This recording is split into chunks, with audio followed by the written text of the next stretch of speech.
દર્શક મિત્રો, ઈરાન અને ઇઝરાયલ વચ્ચેના તણાવપૂર્ણ માહોલ વચ્ચે ઈરાનમાં ફસાયેલા વલસાડ અને નવસારી જિલ્લાના માછીમારોને સુરક્ષિત રીતે વતન પરત લાવવામાં આવ્યા છે.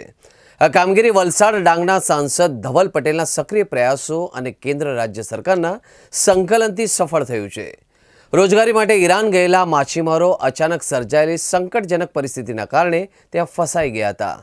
પરિસ્થિતિ ગંભીર બનતા તેમના પરિવારજનોમાં ચિંતા વ્યાપી હતી અને તેમણે સાંસદ ધવલ પટેલને આ બાબતે રજૂઆત કરી હતી. પરિવારજનોની રજૂઆત મળતા સાંસદ ધવલ પટેલે આ મામલાને ગંભીરતાથી લીધી.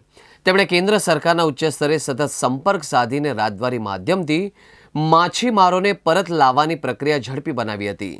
આ પ્રક્રિયામાં વડાપ્રધાન નરેન્દ્ર મોદી, વિદેશ મંત્રી એસ જયશંકર, ગુજરાતના મુખ્યમંત્રી ભૂપેન્દ્ર પટેલ અને નાયબ મુખ્યમંત્રી હર્ષ સંઘવી સાથે સંકલન સાધવામાં આવ્યું હતું. આ સહયોગના પરિણામે ઈરાનમાં ફસાયેલા તમામ માછીમારોને સુરક્ષિત રીતે ભારત પરત લાવી શકાયા.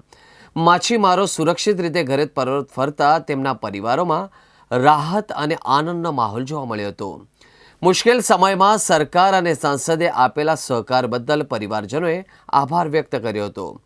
વલસાડ જિલ્લાના 70થી વધુ માછીમારો રોજગારી અર્થે ઈરાન ગયા હતા. ઇઝરાયલ, અમેરિકા અને ઈરાન વચ્ચે ચાલી રહેલા યુદ્ધના કારણે ફસાયા હતા. ઈરાનમાં યુદ્ધના માહોલમાં ફસાયેલા માછીમારોએ મદદ માટે રાજ્ય અને કેન્દ્ર સરકારને અપીલ કરી હતી. અપીલની ઘટના બાદ ફરી એકવાર સાબિત કર્યું છે કે વૈશ્વિક સ્તરે સંકટ સમયે ભારત સરકાર પોતાના નાગરિકોની સુરક્ષા માટે પ્રતિબદ્ધ છે. સ્થાનિક સ્તરે માછીમાર સમુદાયના અગ્રણીઓએ પણ સરકારની આ કામગીરીને બિરદાવી હતી.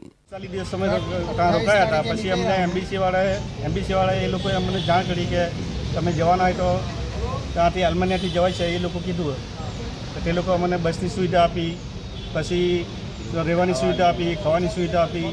ત્યાં અમે 12-13 દિવસે અમે અલ્માનિયા પહોંચ્યા.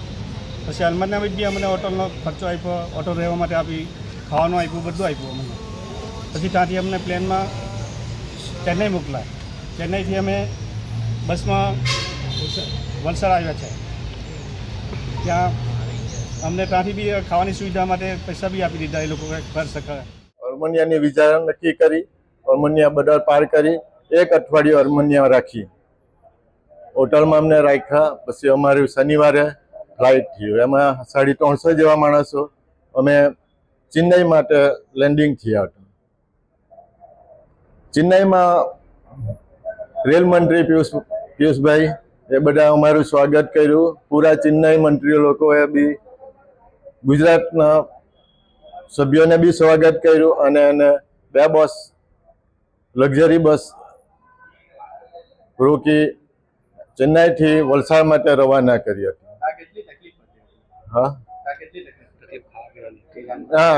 ઈરાનમાં તો તકલીફ તો એમાં એમ્બેસી અમને 3 ટાઈમ જમવાના આપે. તકલીફ તો કોઈ નહીં પડી. ગવર્મેન્ટ એટલી બધી અમારા માટે એટલી બધી મહેરબાની કરી કે અમને 2 કદમ ચાલવા બી નહીં પડી.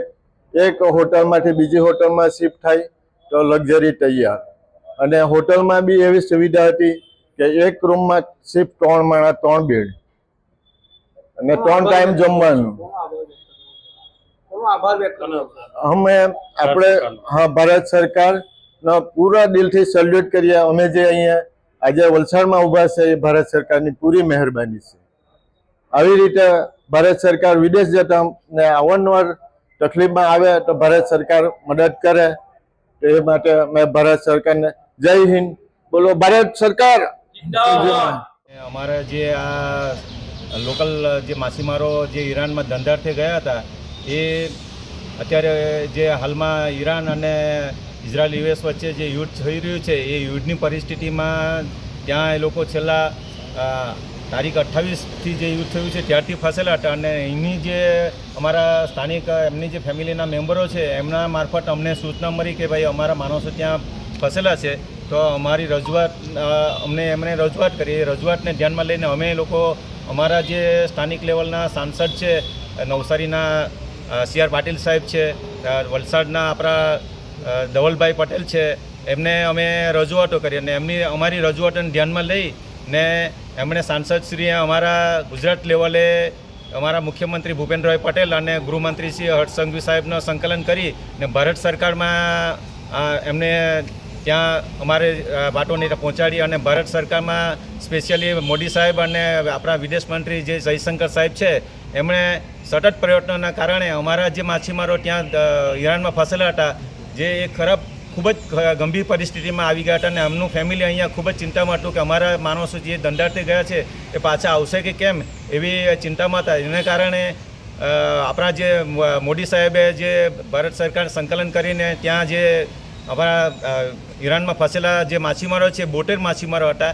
એમાંથી આ 38 જણાની એક બસ આવી ગઈ છે. એમને અમે રિસીવ કર્યા છે અને આજે એ લોકો ખૂબ જ ખુશ છે અને હેમખેમ અહીંયા પાછા ઈરાનથી ઇન્ડિયામાં આવી ગયા અને એમની ફેમિલી જોડે મળ્યા છે. તો અમને ખૂબ જ આનંદ થાય છે અને અમારા વિદેશ મંત્રી શ્રી જયશંકર સાહેબની જે કૂટનીતિ છે અને સ્પેશિયલી મોદી સાહેબ સતત અમારા માછીમારોની ચિંતા કરે છે અને જ્યારે માછીમારો કે કોઈ બી આપણા ફોરેન ધંધાર્થે ગયેલા હોય એ મજૂર વર્ગને હંમેશ માટે ઇન્ડિયામાં પાછા લાવવાના અને એક આપણા ભારતના ઝંડા ઉપર પણ આપણે ઇન્ડિયન પાછો લાવે છે ત્યારે અમને ખૂબ જ આનંદ અને ગૌરવ થાય છે. એટલે અમે સ્પેશિયલ ભારત સરકારનો અને ગુજરાત સરકારનો ખૂબ જ આભાર વ્યક્ત કરીએ છીએ.